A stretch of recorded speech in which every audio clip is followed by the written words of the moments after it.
है everyone, my self Prashant Thakur और biology faculty बहुत स्वागत करते हैं आज की क्लास में। लास्ट क्लास में मैंने आप लोगों को पढ़ाया था फीमेल्स का जो रिप्रोडक्टिव सिस्टम था उसके बारे में मैंने आप लोगों को पढ़ाया था। स्तन के बारे में पढ़ाया था और उससे पहले टेस्टिस के बारे में पढ़ाया था। Male reproductive system, female reproductive system के बारे में पढ़ाया था, ठीक है। और ओवरी के बारे में मैंने आप लोगों को बता दिया था।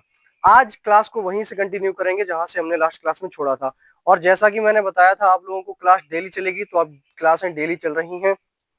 आप लोग हमारे टेलीग्राम चैनल को ज्वाइन कर लीजिए, क्योंकि जो क्लास की पीडीएफ है वो आपको टेलीग्राम चैनल पर ही मिलेगी। टेलीग्राम का चैनल मैंने नाम भी बता दिया था, और इंस्टाग्राम का जो हमारा हैंडल था हमने वो भी बता दिया था आप लोगों को। इंस्टाग्राम हैंडल हमारा था वायो वर्ल्ड 17, इस नाम से हमारा इंस्टाग्राम हैंडल है। आप चाहें तो इसको जाकर फॉलो कर सकते हैं, और अगर कोई भी प्रॉब्लम आती है तो आप लोग हमें यहाँ पर डीएम करके हमसे कोई भी प्रॉब्लम का सोल्यूशन ले सकते हैं, ठीक है। चलिए क्लास को शुरू करते हैं बिना किसी टाइम वेस्ट किए। देखिए आज हम पढ़ने वाले हैं शुक्राणु जनन। शुक्राणु जनन, शुक्राणु जनन।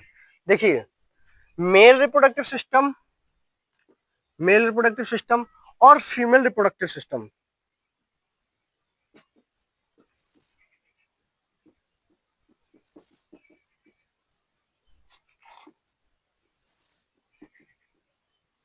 और ये रिप्रोडक्टिव सिस्टम, अगर इन दोनों के बाद में इन दोनों का स्ट्रक्चर, मेल रिप्रोडक्टिव सिस्टम का स्ट्रक्चर और फीमेल रिप्रोडक्टिव सिस्टम का स्ट्रक्चर, ये तो मेन टॉपिक है ही। टॉपिक सबसे ज्यादा अगर कोई है इंपोर्टेंट तो कौन सा है? मेल रिप्रोडक्टिव सिस्टम और फीमेल रिप्रोडक्टिव सिस्टम। इस चैप्टर की बात मैं अगर करता हूं, ठीक है। बाकी बाकी इस चैप्टर के बाद में अगर कोई भी क्वेश्चन यहाँ से बनता है तो एग्जामिनर ज्यादातर अगर कोई चांस रहते हैं तो क्वेश्चन यहाँ से उठाता है। कहाँ से? शुक्राणु जनन से। शुक्राणु जनन से सबसे ज्यादा आप लोगों को क्वेश्चन देखने के लिए मिल जाते हैं। अधिकतम मैंने आप लोगों को जब क्लास शुरू हुआ था, ये जो चैप्टर शुरू हुआ था, जब हमने पहले पढ़ाया था इसको, तो मैंने तब भी कहा था आप लोगों से कि आप लोगों को सबसे ज्यादा फोकस कहाँ करना है? इन दोनों पर, मेल रिप्रोडक्टिव सिस्टम और फीमेल रिप्रोडक्टिव सिस्टम। इन दोनों के बारे में अच्छे से पढ़ना है। मैंने देखो मेल रिप्रोडक्टिव सिस्टम का जो प्राइमरी ऑर्गन्स था वो भी पढ़ा दिया था, सेकेंडरी जो था वो भी पढ़ा दिया था। मेल रिप्रोडक्टिव सिस्टम का प्राइमरी और सेकेंडरी रिप्रोडक्टिव सिस्टम दोनों ही आपको बढ़िया से एकदम डायग्राम भी बेहतरीन बना के आना है एग्जाम में, जो बनवाया था। और फीमेल्स का भी, जिसमें हमने आप लोगों को प्राइमरी प्लस सेकेंडरी दोनों ऑर्गन्स के बारे में पढ़ा दिया था, दोनों स्ट्रक्चर बनवा दिए थे। और प्लस इसमें ओवरी का बहुत अधिक ध्यान रखना है। ओवरी प्लस मेंस्ट्रुअल साइकिल के भी बारे में शायद पढ़ा दिया था। अगर नहीं पढ़ाया है तो आगे देख लेंगे, क्योंकि ये जो लेक्चर है इसका शायद चौथा या पांचवा ये लेक्चर चल रहा है अभी, तो इसमें काफी लेक्चर होने वाले हैं, एक लंबा चैप्टर होने वाला है। ये जो चैप्टर है वो काफी लंबे हैं। तो हम पढ़ने वाले हैं शुक्राणु जनन के बारे में, ठीक है। शुक्राणु जनन देखिए क्या होता है, एक्चुअली होता क्या शुक्राणु जनन। देखिए एक कोशिका होती है। पहली बात तो हम बात करें शुक्राणु बनता कहाँ है। पहला मेरा क्वेश्चन बताइए आप लोग कि शुक्राणु बनता कहाँ है। शुक्राणु बनता कहाँ है? बनता कहाँ है?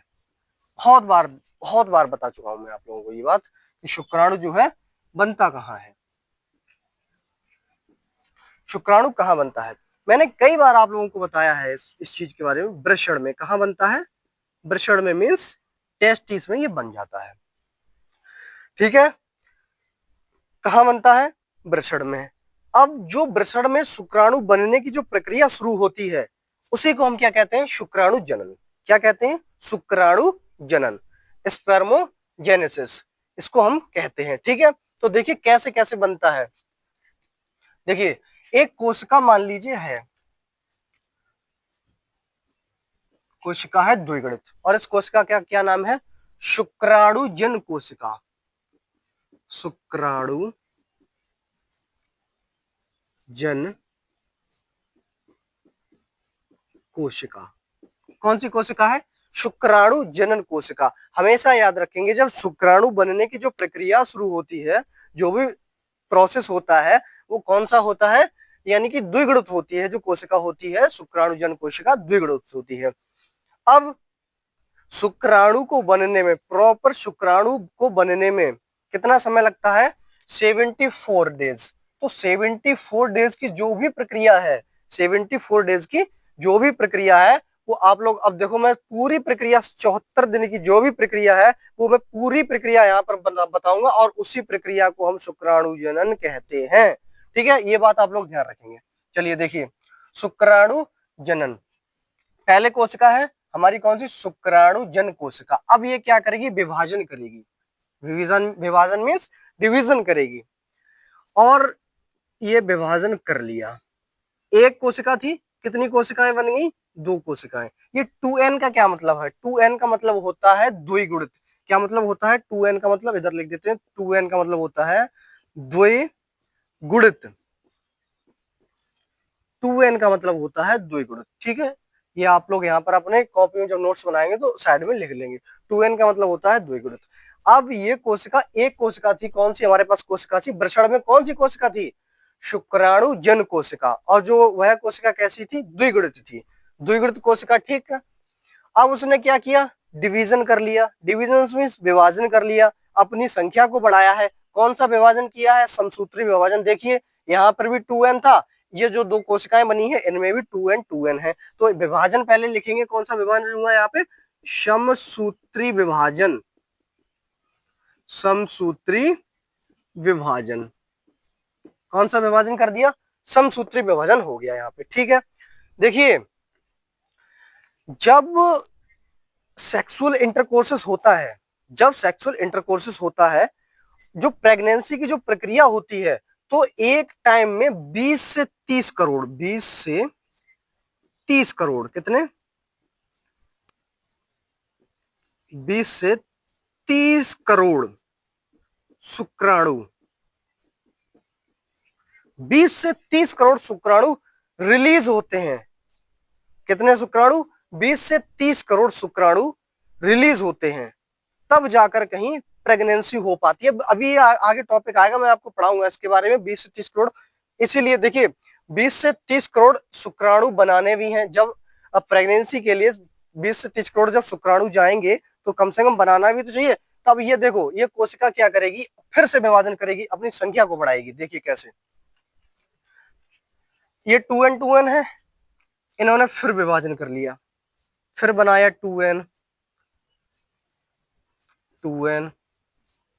एक कोशिका थी, एक ने 2 बना दी, अब 2 कितनी बना देंगी? 4, 2n 2n। ठीक, अब देखिए, अब यहां से शुक्राणु बनने की प्रक्रिया शुरू होती है। कौन सा डिवीजन? समसूत्री। समसूत्री विभाजन किया, 1 से 2 बनी, 2 से बनी 4। अब यहाँ पे देखो, अब मान लीजिए ये कोई द्विगुणित कोशिका है। कौन सी है? द्विगुणित कोशिका है, 2n। कोई सी इनमें से 4 में से कोई ले लीजिए, एक ले ली, ये वाली ले ली, 2n 2n। अब यहां से देखो बनना प्रोसेस शुरू होगा।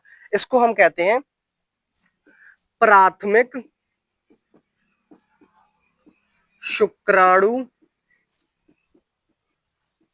कोशिका। प्राथमिक शुक्राणु कोशिका। ठीक है, देखिए प्राथमिक शुक्राणु कोशिका कौन सी हो गई हमारी? ये। अब देखिए क्या होगा इसमें। अब ये जो द्विगुणित कोशिका है, ये कोशिका कैसी है? साफ दिखाई दे रहा है, 2n लिखा है तो द्विगुणित होगी, अभी मैंने बताया था यहाँ पर लिख के। देखिए अब ये विभाजन करेगी। अब ये कौन सा विभाजन करेगी? अब ये करेगी अर्धगुणसूत्री विभाजन। 2n से शुक्राणु कैसे हाँ, गुणसूत्र कैसे हो जाएंगे? n n। n का मतलब होता है अर्धगुणसूत्री। कैसा होता है? अर्धगुणसूत्री। जो क्रोमोसोम की संख्या है वो आधी रह जाती है। ठीक है, देखिए 2n है, 2n कौन सा विभाजन? अर्धगुणसूत्री विभाजन। अर्धगुणसूत्री विभाजन। अर्धगुणसूत्री विभाजन हो जाएगा किसमें?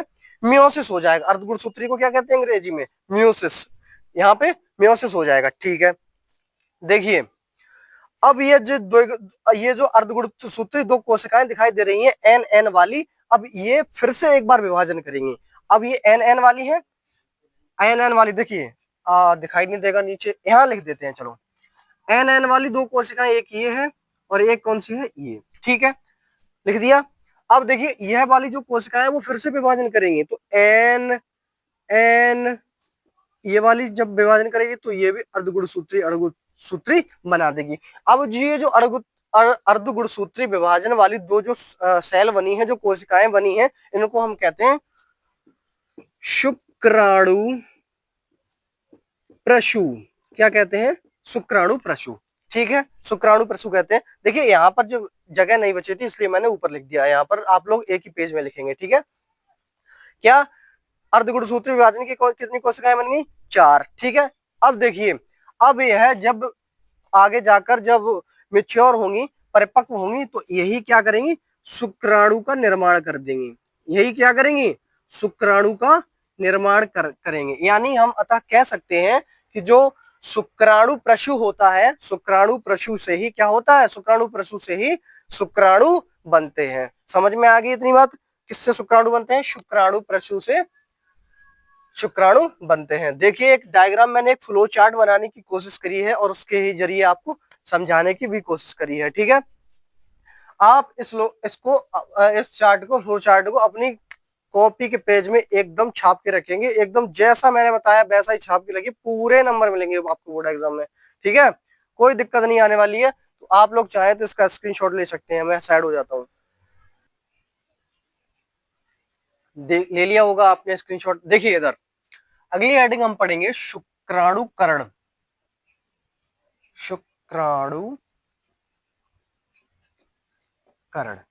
क्या होता है? शुक्राणुकरण देखिए, अभी मैंने जो आपको फ्लो चार्ट पढ़ाई थी, अभी जो मैंने आपको फ्लो चार्ट बनाई थी, यह प्रोसेस कितने दिन में होता है? जो भी मैंने आपको पढ़ाया ये क्या है? ये आप लोगों को दिखाई दे रहा होगा, इस पर ध्यान नहीं देंगे। देखिए ये क्या है? 74 डेज में ये प्रक्रिया संपन्न होती है। शुक्राणु जनन कोशिका जब शुक्राणु बनाती है पूरी तरह, एक परिपक्व शुक्राणु जो जिसमें बच्चा पैदा करने की जो भी क्षमता होती है, वो शुक्राणु कितने दिन में तैयार होता है? 74 डेज। आफ्टर 74 डेज में जो हो पाता है, परिपूर्ण हो पाता है, परिपक्व हो पाता है। ठीक है, चलिए अब देखेंगे। शुक्राणु बन गया था। क्या बन गया था? शुक्राणु बन के तैयार था। शुक्राणु बन गया। अब देखिए जब किसी बच्चे का जन्म होता है, जब किसी क्या होता है? बच्चे का जन्म होता है, वैसे ही उसको किसकी जरूरत पड़ती है? पोषण की। किसकी? पोषण की। पोषण मीन्स भोजन पानी की जरूरत पड़ेगी। तो अब हमारा जब स्पर्म बन गया है, इसको भी तो जरूरत पड़ेगी पोषण की। तो ये पोषण लेता कहाँ से? देखिए हमारे टेस्टिस में एक कोशिका होती है। देखिए डेफिनेशन पूरी लिखवा दे रहे हैं। शुक्राणु, शुक्राणु बनने के बाद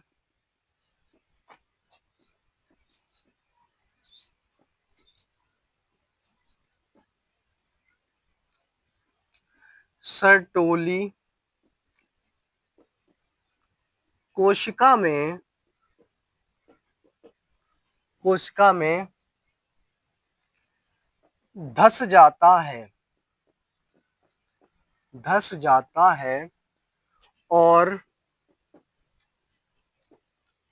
यहीं से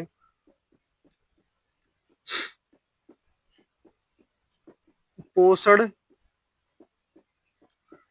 लेता है। समझिए ये था हमारा स्पर्म। क्या था? हमारा स्पर्म। ठीक है, एक सर्टोली कोशिका होती है हमारे टेस्टिस वृषण में। हमारे वृषण में क्या होता है? एक सर्टोली कोशिका होती है कुछ इस प्रकार से। इस प्रकार से क्या होती है? एक सर्टोली कोशिका होती है। ठीक है, ये मैंने आपको समझाने के लिए बना दिया है, वरना याद रखना जब भी कोशिका बनाएंगे, कोशिका का चित्र हमेशा ऐसा बनता है। देखिए जब आप लोग 11th में पढ़ते होंगे, ठीक से 11th पढ़ा होगा, पैसे देकर पास नहीं हुए हैं, तो उसमें एक चैप्टर आता है कोशिका का, जिसका नाम होता है कोशिका चक्र, कोशिका विभाजन, cell cycle and cell division. जब ये चैप्टर आप लोग पढ़ेंगे तो उसमें पूरी कोशिका के बारे में पढ़ाया गया है। कोशिका का आकार कैसा है, कोशिका, मनुष्य की जो कोशिका होती है वो कितने समय तक जीवित रहती है, और पोषण कहाँ से लेती है, डिवीजन कैसे करती है, सारा कुछ उसमें बताया है। जो प्रोग्रेस होता है उसका वो कितने आर का होता है, और उसके बाद में जो डिवीजन का टाइम होता है वो कितना होता है, ईस्ट की जो कोशिका होती है उसका टाइम कितना होता है, मतलब अलग अलग टाइम मैनेजमेंट, और ये सारा कुछ बताया गया है। तो फिलहाल ये हमारा टॉपिक नहीं है आज का, इसलिए आज हम इसको स्किप कर रहे हैं। आप लोग चाहें तो उसका 11th का जाकर वहां से देख सकते हैं। फिलहाल हम पढ़ा रहे थे सर्टोली कोशिका के बारे में, ठीक है।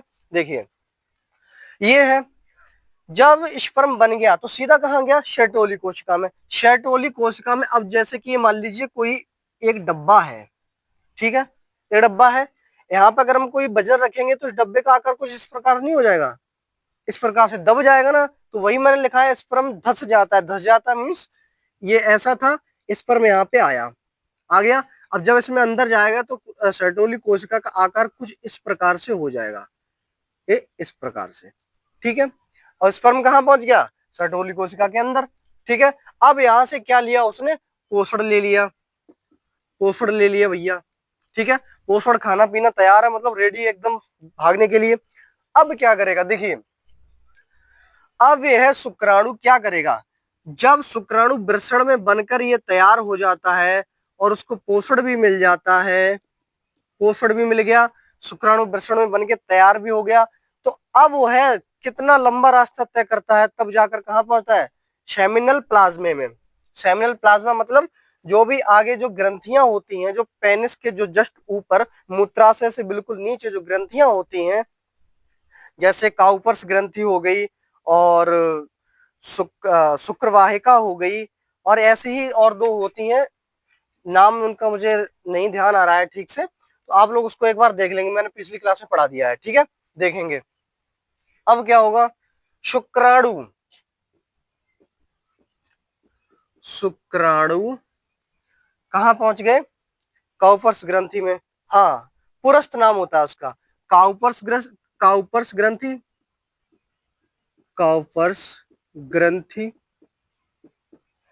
प्लस पुरस्थ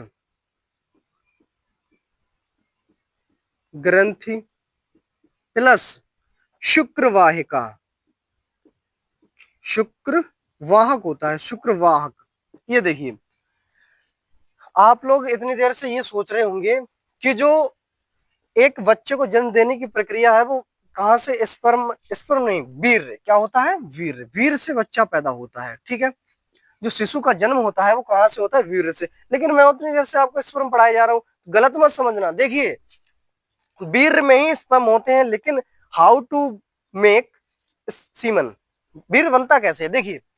अब ये हमारा क्या था, शुक्राणु वृषण से बन के आ गया है, पोषण वगैरह मिल गया है, तो अब ये कहाँ पहुंच गया हमारा, शुक्रवाहक में, फिर शुक्र पुरस्थ ग्रंथि में, फिर काउपर्स ग्रंथि में। तो जब ये ग्रंथि में पहुंचता है तो ये ग्रंथियां क्या करती हैं, एक अपना लिक्विड, एक द्रव रिलीज करती हैं, द्रव रिलीज करती हैं, जिसका नाम होता है सेमिनल। क्या नाम होता है, सेमिनल द्रव्य।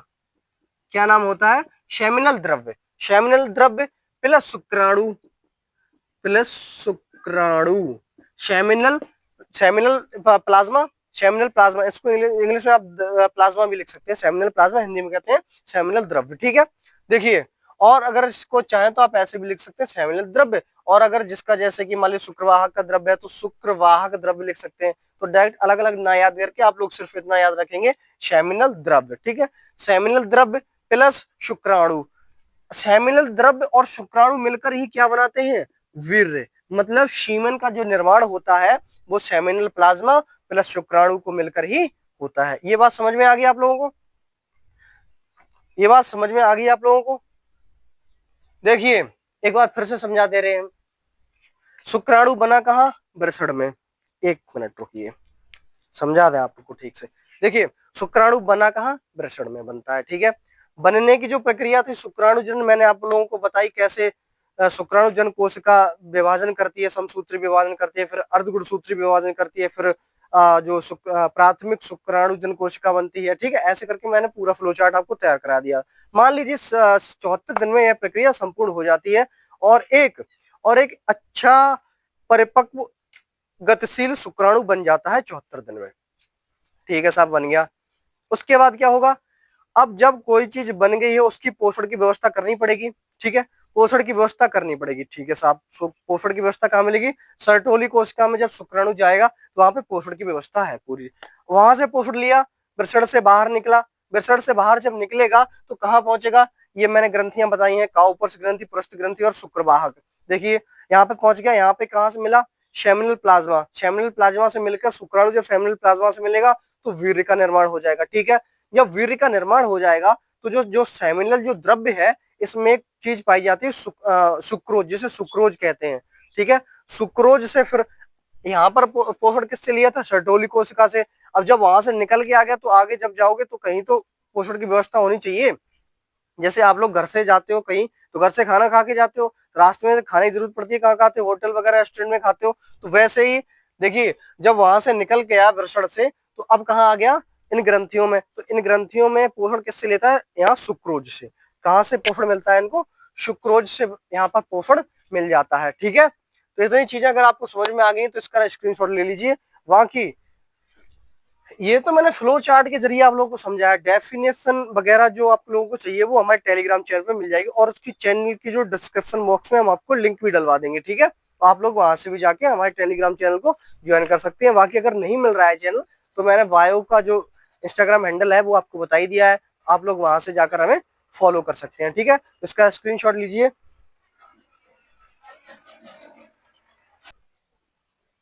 देखिए ले लिया होगा स्क्रीनशॉट। अब देखिए अब थोड़ा सा टॉपिक बचा है मात्र, बस फिर ये टॉपिक खत्म है। देखिए थोड़ी बेसिक बेसिक चीजें जो नॉलेज के लिए वो हम आपको बता दे रहे हैं। देखिए जो शुक्राणु होता है, शुक्राणु, शुक्राणु देखिए स्पर्म क्या होता है? स्पर्म जो होता है, देखिए अब जब एक एक बेहतर सेक्सुअल इंटरकोर्सेस करने के लिए और प्रेगनेंसी करने के लिए, प्रेगनेंसी कराने के लिए कितने 20 से 30 करोड़, कितने 20 से 30 करोड़ करोड़ शुक्राणु